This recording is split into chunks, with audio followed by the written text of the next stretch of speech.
anybody who comes through our facilities, they will see that we're not exaggerating. We're not making these things up. The buildings at this point are beginning to crumble around us, and we need to fix those buildings. To hear a teacher talk about the school flooding and watching her own personal books and belongings floating down the hallway, it just breaks your heart as a parent. It's astonishing to hear things like that. The roofs where you have a membrane roof that shrinks and then eventually pulls away from the edges where it's anchored and has to be stretched and repaired.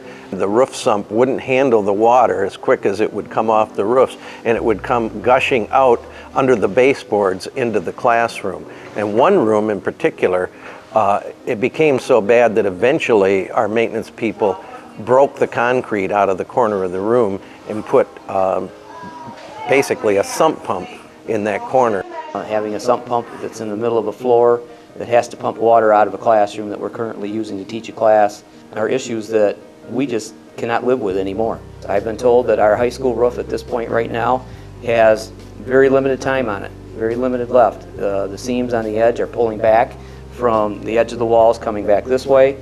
They're saying that roof is going to fail and fail soon. We're limited on what funds go where. I mean, you know, you have your designated funds that can be assigned to certain areas. You can't just grab from one area because you have it extra here. We're restricted by the state as to how we can use those funds, and I don't think people understand that. We do know that things are going to probably have issues throughout the course of the year. So yes, we do set aside a few dollars in our general fund area, but our budget does not have $800,000 to $1 million to pay for a new roof, just like it doesn't have $30,000 in it to replace a boiler. You got 5 roofs to replace. We've got 13 boilers to replace. We've got multiple light fixtures that need to be replaced. It becomes a disaster for the budget also. The other area that we really have problems with is with our heating circulation of the water, with what they call groove lock valves. Valves that connect the hot water lines above the suspended ceilings have ruptured and sent water spewing down on rooms, and one time a computer lab in the middle school.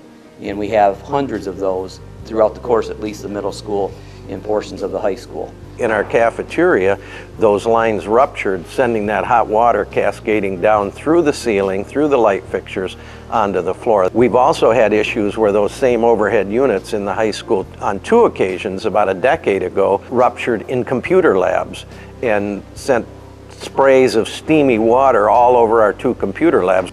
Ruining the furniture, ruining the carpeting. But when you opened that door up first thing in the morning when we found it, it was hotter than a sauna in that room. Created health issues also, because you get that into the carpeting, you get then mold. You then get various other problems that you have to deal with on the health side for the kids. And if it were to burst when we had school happening and a classroom happening right there, we would be putting 180-degree water down into a classroom where kids may be. And that becomes a huge safety issue for us. For many people in this town, they know already when you come up here, it is a mess. At the beginning of the school day, the end of school days, people double, triple parking, buses trying to get through. That will be eliminated. We will have an actual drop-off pickup point, and you'll have a visitor parking area where people will only be allowed to pull into. Every month we obviously get the budget of what's been spent, and the amount of money that we've spent over the last 5 years on the quick fix Band-Aids on these buildings is just phenomenal. I mean, I believe it's over $350,000, and it's just catastrophic. And I mean, obviously those funds, could use those funds somewhere else. If the plan is we're going to do X, Y, and Z, then those are the things that have to be done.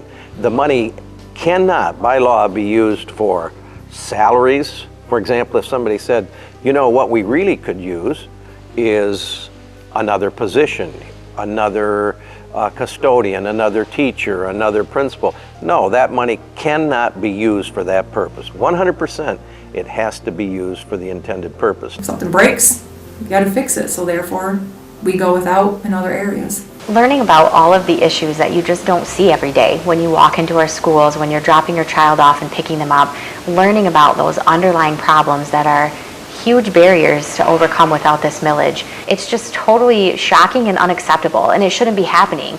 There's no reason that we should have kids going to school in standing water, and that's no fault of anyone's, but we have to fix this. Without this, we are not going to grow as a school or as a community.